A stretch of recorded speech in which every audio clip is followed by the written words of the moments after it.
I never expected a Christmas gift to ruin my life. I thought I was just buying some fun DNA kits for the whole family, a harmless way to learn more about our roots. Just a cute idea for the holidays. I got 5 kits, one for me, one for my wife Emily, one for our 8-year-old son Noah, and 2 for her parents who were visiting us that year. Christmas morning was perfect. Everyone was happy, laughing, exchanging gifts. When I handed out the kits, everyone chuckled. "Let's see who's secretly royalty," I joked. Emily smiled, but there was something behind her eyes, something unreadable. I thought nothing of it at the time. I was too caught up in the holiday spirit. A few weeks later, the results started coming in. Mine was nothing surprising. Mostly Irish, some Scandinavian, a little bit of everything. Then her parents' results came in. All fine. I was excited to see Noah's. I was curious to see which parts of me he had in him. One afternoon, while I was at work, I got the notification. Noah's DNA results are ready. I opened the email, and that's when my heart stopped. It said that there was no shared DNA between me and Noah. None. 0% paternity. I stared at the screen, thinking it had to be a glitch. There had to be a mistake. Maybe I mixed up the kits somehow. Maybe the system failed. I kept refreshing the page, hoping the numbers would change. They didn't. That night I came home like a ghost. I looked at Noah, really looked. He was playing with his Legos on the living room floor, laughing, smiling. He looked just like my son. But suddenly I saw it. A nose that didn't match mine. A shape to his face that looked more like someone else. I couldn't bring myself to say anything. Not yet.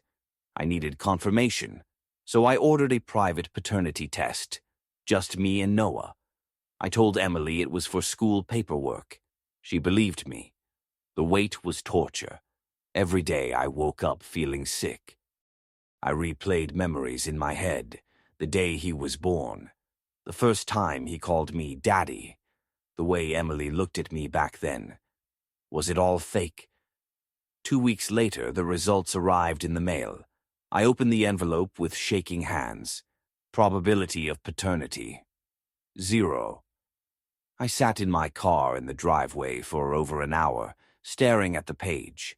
I felt hollow, like someone had scooped my insides out. I wanted to scream. I wanted to cry. I wanted to forget I ever took that stupid test.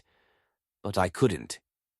That night, after Noah went to bed, I asked Emily to sit down. She must have known something was wrong. I handed her the paper. She read it once, and the color drained from her face. "I didn't mean for it to happen," she said quietly. "It was a mistake. Just one night. One night? One night doesn't turn into 8 years of lies. She told me it was with a co-worker, a guy named Jason. I had met him once, shook his hand at a company party. She said she didn't know he was the father, that she just hoped, prayed. It was me, and when I didn't question it, she just let it go. I asked her, "Would you have ever told me if I hadn't found out?" She looked down and didn't say a word. That silence told me everything. I left that night, packed a bag, drove to a cheap motel, and just sat on the bed staring at the ceiling. I couldn't sleep, couldn't think, just pain. So much pain. The next day I told my best friend. He was furious for me, said I should take her to court, get full custody, expose her. But how do you destroy someone your child still loves? Emily's parents found out and took her side. They said I was being cruel, that DNA doesn't make someone a father, that I was throwing away a family over a technicality. A technicality. I had spent 8 years loving a child I believed was mine, and I still loved him.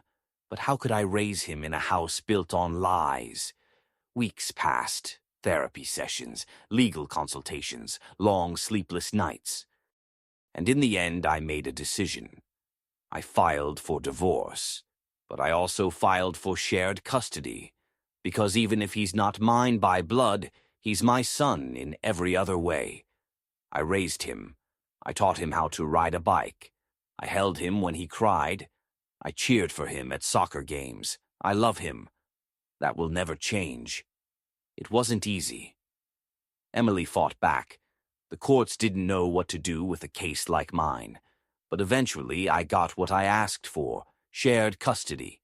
It's not perfect, but it's something. Now I see Noah every week. We go for walks. We play video games. I take him to school. I still tuck him in sometimes when he sleeps over. He has no idea what happened. Not yet. One day I'll tell him. Not to hurt him, but because he deserves the truth. So if you're watching this and you think secrets stay buried forever, they don't. The truth always finds a way out, sometimes through guilt, sometimes through accidents, and sometimes through a Christmas gift.